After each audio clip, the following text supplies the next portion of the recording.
Pinasisilip na rin sa AMLAC.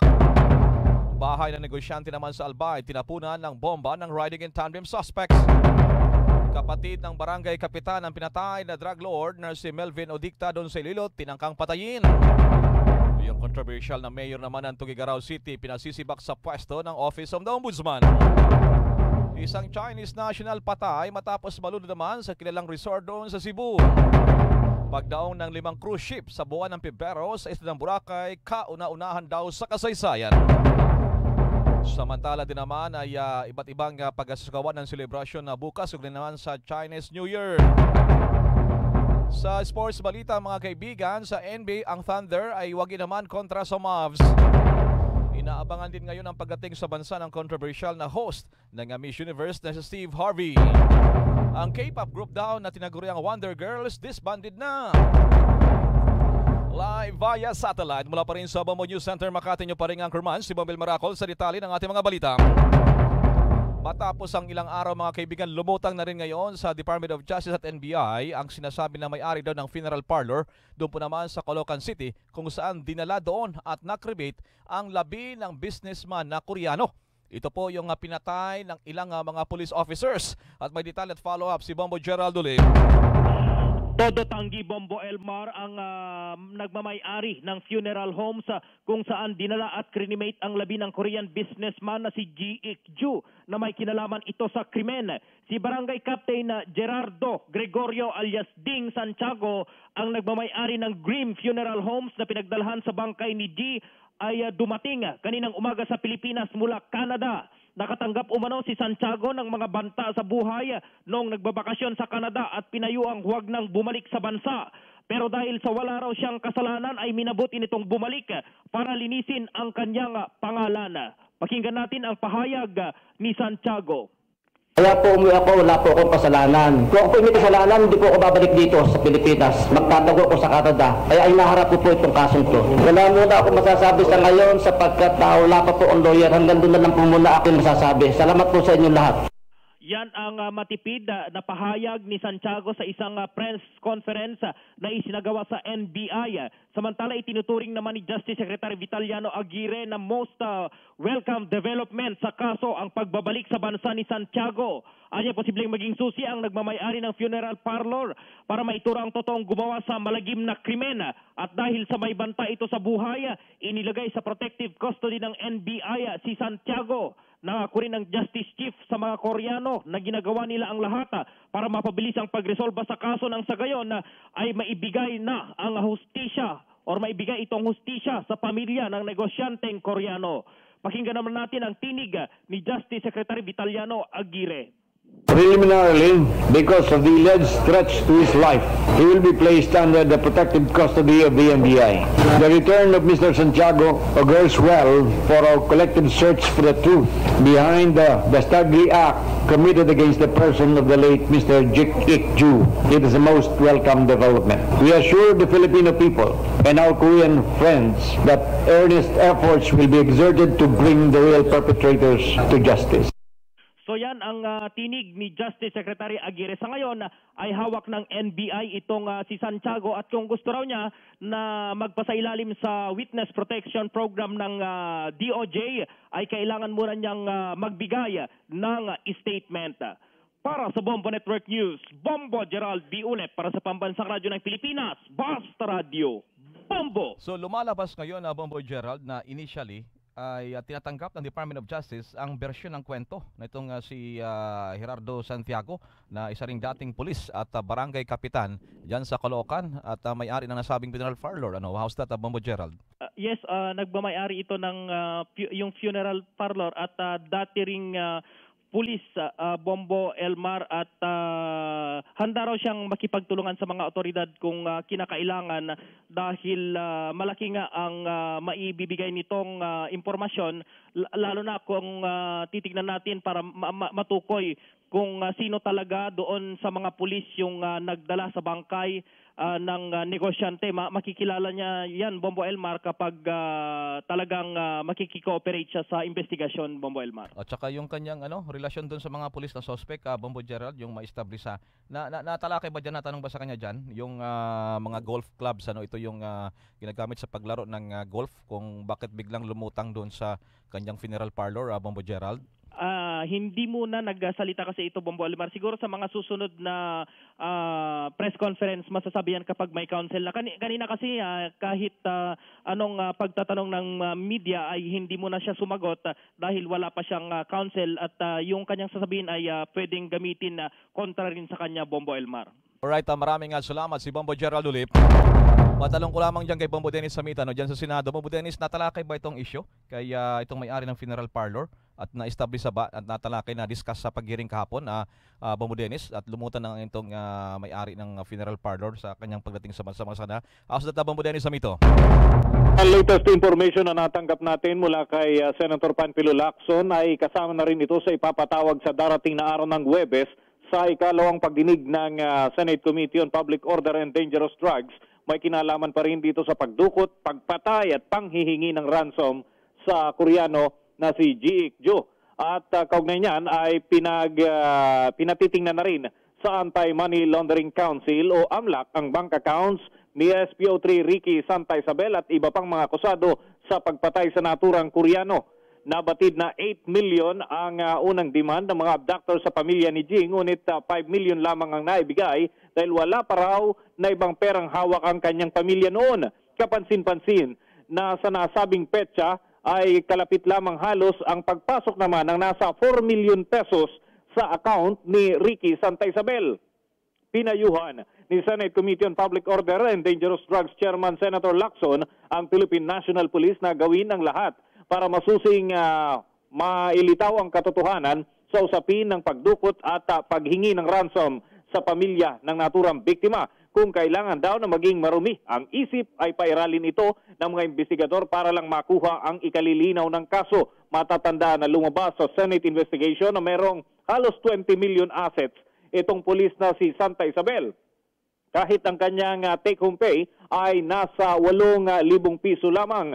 Kaugnay nito, maging ang ibang mga akusado ay maaari na ring silipin ang kanilang bank accounts upang matiyak na nasa proportion ang kanilang kinikita at hindi nang gagaling sa iligal na gawain. Mula sa Senado, Bombo Dennis Samito nag-uulat para sa Pambansang Radyo ng Pilipinas.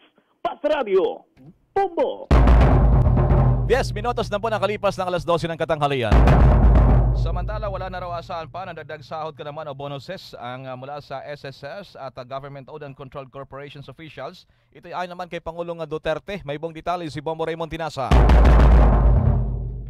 Pinilihan ngayon ni Pangulong Rodrigo Duterte na wala nang aasahang salary increase ang mga opisyal ng Social Security System at iba pang mga government corporations na wala siyang approval. Sinabi ni Pangulong Duterte, ito'y dahil sa nagpapasasala ang mga opisyal sa pera ng bayan. Ayon sa Pangulong Duterte, nagpalabas siya ng naturang kautusan na wala nang dagdag sweldo o bonus ng mga opisyal na hindi dadaan sa kanyang opisina. Bakit ang umaabot sa milyon-milyong piso ang nakuha ang mga sweldo, maliliban ba dyan yung mga perks, mga bonuses at mga allowances ng mga opisyal ng Social Security System sa kada taon. Mula sa Malacanang, Bombo Raymond Tinasa nag-uulat para sa Pambansang Radyo ng Pilipinas, basta Radyo Bombo. Mga kababayan, sana supportahan niyo po ako this coming January 30 for Miss Universe 2016 at sana po makoronahan din ako ni Pia. Ulit. The 65th Miss Universe Updates. Kato ng Pilipinas na si Maxine Medina ay natuwa raw sa positibong feedback matapos ang kanyang performance gabi sa preliminary competition. Naging usap-usapan din yung suit kagabi ng Miss Mauritius dahil sa nag-design pala nito, isang Pinay. Detalye ng mga balita mula kay Bombo Lizal Galan. Ikinatuwa ng pambato ng Pilipinas na si Maxine Medina ang positibong reaksyon na inaani ng kanyang performance sa preliminary competition ng 65th Miss Universe pageant na ginanap kagabi sa Mall of Asia Arena sa Pasay City. Sinabi ni Medina, magagandang komento ang kanyang natatanggap matapos na rumampa suot ang swimsuit, evening gown at national costume. Nakabawi ang model at interior designer at pinatahimik ang kanyang mga bashers nang isa ito sa mga nag-stand out sa preliminary competition kagabi. Napag-alaman na binabatikos ng ilang kababayan ang hindi umano pagiging bihasa ni Maxine sa wikang Ingles. Ayon kay Medina, ang positibong feedback sa kanyang performance ay inspirasyon para pagbutihan pa ang kanyang performance sa Grand Coronation sa January 30. Samantala, emosyonal ang Filipino designer na si Kirsten Regalado na gumawa ng national costume ni Miss Mauritius Kushburam Nawa. Ito'y matapos na isa sa mga nagpawaw sa audience ang costume ni Miss Mauritius na hango sa 7-colored earth of Camarel sa nasabing bansa. Ang pulang headpiece ay nagsisimbolo ng pagsabog ng bulkan at mga bulaklak ng Mauritius. Dramatic effect ang hatid ng cape ni Ramnawa at ng hinubad ay napahanga ang mga nanonood. Nabatid na kagabi binigyang pansin din na Pinoy ang designer ng national costume ni Miss Mauritius at mga high school students mula sa La Consolacion College sa Bacolod, kabilang na ang isang 10 taong gulang na ulila ang tumulong sa paggawa na ikinagulat at lalong nagpagbilib sa mga audience. Sa mensaheng ipinadala sa Bombo Radio, sinabi ni Regalado na goosebumps ang kanyang naramdaman nang makita ang video na kuha ng Bombo Radio sa preliminary competition kagabi at nang marinig ang reaksyon ng mga audience. Bombo Lizal Galan, nag-uulat para sa Pambansang Radyo ng Pilipinas. Basta Radio, Bombo! Bombo Lizal, nang makaugnayan mo itong si Miss Regalado, ang Pinay na designer sa national costume ng Miss Mauritius. Nasaan ba siya, Bombo Lizal? At aside from Miss Mauritius, meron pa ba ibang mga bansa na kanyang dinisenyo din o tanging yung tagang Miss Mauritius lamang, Bombo Lizal? Nasa Miami, Florida ngayon na Bombo Elmar itong si Miss Kirsten Regalado na siyang nag-design ng national costume ni Miss Mauritius. Ngayong taon, Bombo Elmar, sa Miss Universe pageant, tanging itong si Miss Mauritius Kushburam Nawa lamang ang ginawa ni Regalado ng national costume. At yung kagabi nga, Bombo Elmar, yung kasi noong una hindi naman alam ng audience na Pinoy yung gumawa nito. Ngunit sa design pa lang ng costume, Bombo Elmar, at nung hinubad na ni Miss Mauritius yung cape, maririnig mo talaga na napawaw yung mga audience. Ngunit sinabi nga ng host na sa kanyang adlib na Pinoy din ang designer. At okay. Yes, oo. At ang gumawa ay mga high school student na mula rin dito sa Pilipinas. Lalo pang humanga yung mga audience, Bombo Elmar, at naging usap-usapan nga. Lalo yung katabi ko kagabi, parang hindi siya makapaniwala na isa pa lang Pinoy ang nag-design ng costume ni Miss Mauritius. Okay, isa pa sa pinaka-controversial color for personality itong si Steve Harvey. I understand ngayong araw din ang kanyang dating, Bombo Lizal. How's that? Yes, at ang sinasabi nga, Bombo Elmar, may mga nababasa na kita sa mga social media, hindi pa rin daw makapaniwala kung bakit si Steve Harvey Harvey pa rin ang kinuha na host ng Miss Universe organization kahit na maraming pagpipilian. At saka yung nangyaring fiasco, Bombo Elmar, nung nakaraang taon kung saan nagkamali nga siya ng inanonsyong winner. Yung Miss Colombia, ang una niyang inanonsyo na nanalo, at ang totoo palang nanalo ay si Pia Wurtzbach nga ng pambato ng Pilipinas. Kaya may mga biro-biroan ngayon sa social media, Bombo Elmar, na baka ngayong taon ay maulit umano ang nangyari at baka ang inanonsyo ni Harvey daw na mananalo si Miss Thailand. Pero babawiin at ang idideklarang nanalo ay si Miss Philippines Maxine Medina. So may mga ganyang jokes ngayon, Bombo Elmar, sa social media kasabay nga ng pag-host muli nitong si Steve Harvey sa Grand Coronation ng Miss Universe pageant. Alright, maraming salamat, Bombo Lizal. The Miss Universe Pageant Trivia. Matapos tanghaling fourth runner-up noong 1974 Miss Universe, ang kandidata ng Aruba, pinili nitong manatili sa Pilipinas na siyang host country sa nasabing taon. Nakagawa ng pelikula sa bansa si Miss Aruba, isa rito ay ang Sa Pagitan ng Dalawang Langit kung saan niya nakatambal si Dante Rivero. Nakapang-asawa rin siya ng mayamang Pinoy na si Philip Ismael, ngunit hindi nagtagal ang kanilang married life. The Miss Universe Pageant Trivia. Bombones sa merkado, sino kayang may iwan sa Pilipinas ng mga Miss Universe candidates? Marami na pagkakataon na nabibighani sila ng ilang mga Pinoy kung manatili sa bansa o kaya magkaroon ng karir sa industriya ng pelikula. Maraming salamat, Bobones! Samantala mga kaibigan, ang Department of Interior and Local Government kumikilos na rin laban naman sa mga pulis na konektado sa sindikato. May panayam ang Bombo Radyo Bacolod. Inatasan na ni Department of Interior and Local Government Secretary Ismael Mike Sueno ang intelligence group ng Philippine National Police na hulihin ang mga pulis na konektado sa mga sindikato sa lalong madaling panahon. Ito ay kasunod ng pagkakadawit ng ilang pulis, partikular si SPO3 Ricky Santa Isabel sa pagpatay sa Korean businessman na si Ji Ik-ju. Sa panayam ng Bombo Radyo Bacolod, sinabi ni Sueno na nagkausap na sila ni PNP Chief Director General Ronald De La Rosa at napagkasunduan na palalakasin ang intelligence group. Sinabi nito na kanya nang inatasan ang nasabing grupo na hulihin ang mga pulis na may koneksyon sa mga sindikato sa susunod na mga araw. Kasama sa nasabing direktiba ang paghuli sa mga may kinalaman sa iligal na droga at iba pang krimen. Nag-istorya kami ni General Bato na dapat i-strengthen namon o pakusgo na ginatawag natin na intelligence group na umpisa na ininamon tuyan siling ko sa grupos. Within the next few days may resulta na kita, may madakpan na kita nga pulis na involved sa sindikato. Ang bahagi na pahayag ni DILG Secretary Mike Sueno. Yan ang ulat mula rito sa Bombo Radyo Bacolod. Ito si Bombo Prime Tihida para sa Pambansang Radyo ng Pilipinas. Basta Radyo, Bombo! Bombo Police Report! Bombo Police Report! Sa Albay, madako tayo. Bahay ng negosyante doon, pinasabugan. Nasa linya Bombo Radyo Legazpi. Nagpapatuloy pa sa ngayon ang isinasagawang investigasyon ng mga otoridad kaugnay ng naitalang pagsabog sa bayan ng Pulanggi sa lalawigan ng Albay kaninang madaling araw. Una rito, nakatanggap ng isang text message ang Pulanggi PNP patungkol sa umunay pagsabog sa bahay ng isang negosyanteng nagngangalang Godofredo Dublon, 27 anyos ng barangay Matakon sa naturang bayan, kung saan agad namang rumisponde ang mga ito sa lugar. Ayon sa isinagawang paunang investigasyon, nabatid na naka-duty ang security guard na si Eutequio Bigayan sa harap ng bahay ng negosyante nang dumaan ang motorsiklo sabay tapo ng isang bagay sa may garahe. Bubuksan na sana nito ang gate upang masuri ang naturang bagay nang muling dumaan ang humaharurot na motorsiklo sakay ang dalawang katao patungo sa silangang bahagi ng naturang barangay. Halos kasabay lang ng pagalis nito, malakas na pagsabog ang umalingaw-ngaw sa garahe na sinundan pa ng malaking usok, partikular na sa ilalim ng sasakyang pagmamayari ni Dublon. Nabasag ang ilang salamin ng naturang kotse maging ang dingding ng garahe habang nadamay pa ang motorsiklo na pagmamayari naman ni Bernardo Dublon.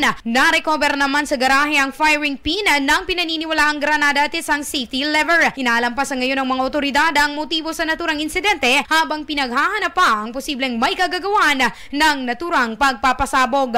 Para sa Bombo Network News, mula rito sa Bombo Radyo Legazpi, Bombo Ruflozada nag-uulat para sa Pambansang Radyo ng Pilipinas. Basta Radyo, Bombo! Kapatid naman ng barangay kapitan ang pinatay din na drug lord na tinaguriang si Melvin Odicta, pinagtangkan din ang buhay at may detalye ang Bombo Radyo Iloilo. Nakaligtas sa kamatayan ang kapatid na punong barangay ni the late drug lord Melvin Odicta Sr. matapos sinangka na patay ng riding in tandem sa barangay Tansa, Esperanza, Iloilo City proper. Ayon kay punong barangay Noel Nene Odicta, kakarating lang ito sa kanyang bakery ng pagbabarili ng dalawang lalaki na nakasakay sa motorsiklo ang harap ng kanyang tindahan. Sa mga panahong iyon, nakatalikod ang kanyang tauhan na si Rogen Josco Chavez at napagkamala na siya ang punong barangay dito at binaril nila ang biktima at nagtabo ito ng sugat sa kanyang puwet. Sinabi ni Odicta na magkasing tulad sila ng physical feature si Chavez at ito ay saring bading kung kaya't inakala ng mga suspect na siya ang punong barangay. Naniniwala naman ito na may kaugnayan sa kampanya ito laban sa illegal na droga ang nangyari. Samantala, ayon naman kay Police Chief Inspector Aldrin Lamera, hepe ng Police Station No. 1, may mga witness na sila sa insidente. Napag-alaman na matapos pinaslang ang kapatid ng punong barangay na si the late drug lord Melvin Odicta Sr., naging kampanya na ito ang pagbabawal sa paggamit at pagbebenta ng illegal na droga. Para sa Bombo Network News, mula dito sa Bombo Radyo Iloilo, ito si Bombo Christian Echanova Lozada para sa Pambansang Radyo ng Pilipinas, Basta Radyo, Bombo! Manako naman tayo dyan sa lalawigan ng Cagayan. Yung mayor doon sa Tugigaraw ay pinasisibak sa pwesto at may buong detalye ang Bombo Radyo Tugigaraw. Nakahandang harapin ni Tugigaraw City Mayor Jefferson Soriano ang anumang kautusan ng Ombudsman sa sinampang kaso ni Sana Grace Bayangan, isang corporate secretary of Northlandia Transport Group Association laban sa kanya. Ayon kay Mayor Soriano, alam niyang kinasuhan siya ni Bayangan ng grave abuse of authority, grave misconduct oppression at hinihintay na lamang niya kung kailan isilbi ng Department of the Interior and Local Government of DILG ang dismissal order na naging desisyon ng Ombudsman. Sinabi ng alkalde na hindi siya paapekto sa kaso, bagkus ay lalong lumakas ang kanyang loob na isulong ang katotohanan para sa kapakanan ng mga taga-Tugigaraw na laging sumusuporta sa kanya. Iginiit din ni Mayor Soriano na politika ang nakikita nitong dahilan sa pagsasampa ng kaso ni Bayangan laban sa kanya kaugnay sa inimplementang ordinansa noong 2006 sa isang terminal ng mga pampaserong sasakyan sa Barangay Linarda dito sa lungsod. Matatanda ang maraming beses na nasuspending ang alkalde sa kanyang unang termino bilang city mayor. Balita mula rito sa Bombo Radio Tugigaraw para sa Bombo Network News. Bombo Ed de los Santos nag-uulat para sa Pambansang Radyo ng Pilipinas. Basta Radyo, Bombo! Doon naman sa isla ng Boracay, mga kaibigan, record-breaking daw mangyari sa buwan ng Pebrero. Sunod-sunod na malalaking mga barko. Ito po yung mga cruise ship. Laman nito ay mga dayuhang mga turista ang bubuhos at sunod-sunod na darating sa Boracay. Nasa linyang Bombo Radio Kalibo. May tuturing umanong kauna-unahan sa kasaysayan ang nakatagdang pagdaong ng 5 international cruise ships sa buwan ng Pebrero sa isla ng Boracay. Ayon kay Department of Tourism o DOT Boracay Officer in Charge Christopher Leo Villate, na isang malaking returning ship na MS Seabourn Sojourn ang dadaong bukas Enero 28 alas 10 ng umaga at magtatagal hanggang alas 6 ng gabi. Lulan umano nito ang nasa 400 mga turista na karamihan ng mga Europeans at 300 crew ng iba'y mga Pinoy. Napag-alaman ito na ikatlong pagbisita ng naturang cruise ships sa isla. Samantala, kumpiyansa ang DOT Boracay na lalo pang tataas ang antas ng turismo sa isla ngayong 2017 dahil sa inaasahang pagdaong ng 15 international cruise ships na may sakay na libo-libong turista. Sinabi pa ni Villate na inaasahang tataas hanggang 15% ang bilang ng mga turistang bibisita sa Boracay ngayong 2017. Para sa Bombo Network News, mula sa Bombo Radio Kalibo, Bombo Mirani na lang ang inspiration nag-uulat para sa Pambansang Radyo ng Pilipinas, Basta Radio, Bombo! Bombo International News. International News. Bombo International News. Sa China ay matindi ang problema nila sa tinatawag naman na smog, mga kaibigan. Ibukas New Year na. Ano kaya ang mga paalala rito, lalo na para sa paggamit ng mga firecrackers at paputok? May detalye pa si Bomber Mina Garcia. Tulad ng Pilipinas ay todo kampanya rin ang China sa pagbabawal ng paputok sa pagsalubong sa kanilang Chinese New Year, dahilan upang hindi na ito makapagdulot ng smog. Kasabay nito, hinimok ng pamahalaan ng Beijing ang kanilang mga opisyal na maging mabuting halimbawa sa pamamagitan na hindi pagpapaputok ngayong bisperas ng Chinese New Year. Normal kasing sinasalubong ng mga fireworks display at may ingay na paputok ang bagong taon ng mga Chino na pinaniniwala ang maghahatid di umano ng swerte at pagtaboy sa mga masamang espiritu. Pulsot kasi ng mga paputok na ito gaano man kaganda ay ang usok na makapaghahatid ng smog. Matagal ng public concern ng air pollution sa Beijing kung kaya't nililimitahan na rin ng kanilang gobyerno ang paggamit ng mga pyrotechnics. Sa katunayan ay marami ng lugar sa China ang nagban sa paggamit ng paputok, kabilang na ang Central Henan Province na nagbanta pang ikukulong ang sinumang nahuli nilang nagpapaputok. Para sa Bombo Network News, Bombo Irmina Garcia, nag-uulat para sa Pambansang Radyo ng Pilipinas. Basta Radio, Bombo! Bombo Sports News! Bombo Sports News! Alamin natin, mga kaibigan, resulta ng NBA Games kanina at iba pang mga balita sa sports. Maaksyong balita mula kay Bombo Martin Cabrera Yu. Binakbakan ng netizen si 8 Division World Champion Senador Manny Pacquiao dahil sa isang Twitter post nito kamakailan. Base sa post ng mambabatas, nagtanong ito kung sino ang gusto ng fans na sunod niyang makalaban sa ibabaw ng ring. Dahilan para samantalahin ng online users na banata ng senador sa kanyang posisyon bilang bahagi ng Senado ng Pilipinas. May nagbanggit na marapat na unahing ipaglaban ni Pacquiao ang kahirapan at edukasyon sa bansa. Kinwestiyon din ng isa pang netizen ang pangako umano ni Pacman na hindi na ito sasampa muli sa ring at pagtutuunan na lamang ang kanyang trabaho bilang senador. Pinayuhan din ng isa pang Twitter user na intindi ni Pacquiao ang kanyang pagre-retiro sa boxing at huwag sayangin ang pondo ng mamamayan na ipinapasahod sa kanya. Sa kabila nito, walang inilabas na opisyal na pahayag ang senador. Ang naturang post ay may kaugnayan sa hindi pa na isasapinal na deal ng magiging harapan nila ng Australian boxer na si Jeff Horn. Bukas pa rin daw ang kampo nito sa sino mang magnanais na harapin siya sa ibabaw ng ring. Samantala, wagi ang Oklahoma City Thunder laban sa koponan ng Dallas Mavericks sa naging harapan nito sa mas umiinit na NBA season games. Bahagyang sumablay ang Thunder sa una at huling bahagi ng tapatan nito kontra Dallas. Pagpasok ng pangalawa at pangatlong laro ay dito na bumakbak sa puntos ang Oklahoma. Kumamada ng 45 points para sa team si Russell Westbrook. Nagtapos sa 98-109 ang gidian ng dalawang koponan pabor sa Oklahoma. Sa ibang laro, sawi ang Minnesota Timberwolves na masungkit ang tagumpay kontra sa Indiana Pacers sa 109-103. Kaabang-abang din ang magiging resulta ng tapatan ng Utah Jazz laban sa LA Lakers at Phoenix Suns kontra naman sa Denver Nuggets. Bombo Martin Cabrera Yu, nag-uulat para sa pambansang radyo ng Pilipinas. Basta Radyo, Bombo! Bombo Showbiz Balita! Bombo Showbiz Balita! Showbiz Balita!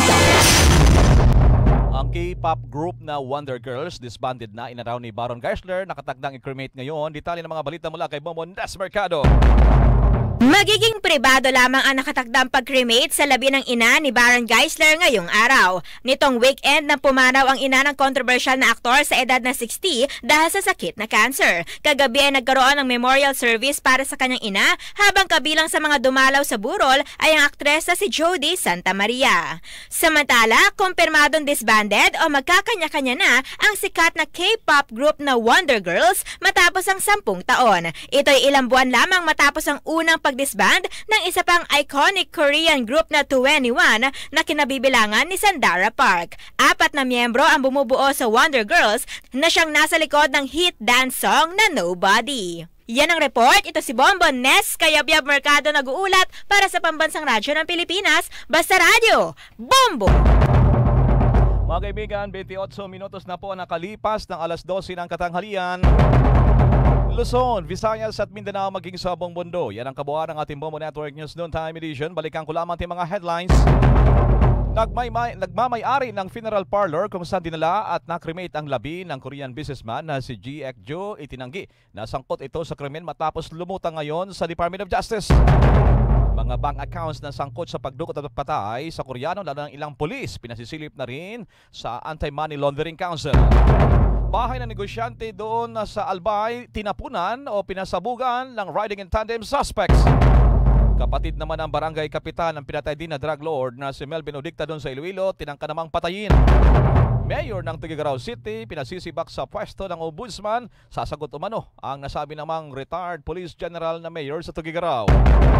Babaeng Chinese national patay matapos malunod naman doon sa resort sa Cebu. Pagdaong ng 5 cruise ship sa buwan ng Pebrero sa isla ng Boracay, kauna-unahan daw sa kasaysayan. Balita sa iba, yung dagat ng China, todo apila naman sa kanilang mga kababayan sa pagbawal ng paputok kasabay ng bisperas ng Chinese New Year dahil sa matindi nilang problema sa smog. Sa sports balita naman mga kaibigan, ang Thunder wag naman kontra sa Mavs. Inaabangan din ngayon ang pagdating sa bansa ng kontrobersyal na host ng Miss Universe na si Steve Harvey. Yung K-pop group naman na Wonder Girls disbanded na. At kanina mga kaibigan, may reaksyon tayo doon po naman sa Pinay na designer ng isinuot kagabi na national costume ng Miss Mauritius. At live via satellite mula pa rin sa Bombo News Center Makati nyo pa rin ang kurban si Bamel Maracol para sa Pambansang Radyo ng Pilipinas. Basta Radyo, Bombo! At sumain nyo ang kalipunan ng maiinit at pangunahing mga balita sa Bombo Network News. Hatid sa inyo ng Pambansang Radyo ng Pilipinas, Bombo Radio Philippines. Basta Radyo, Bombo!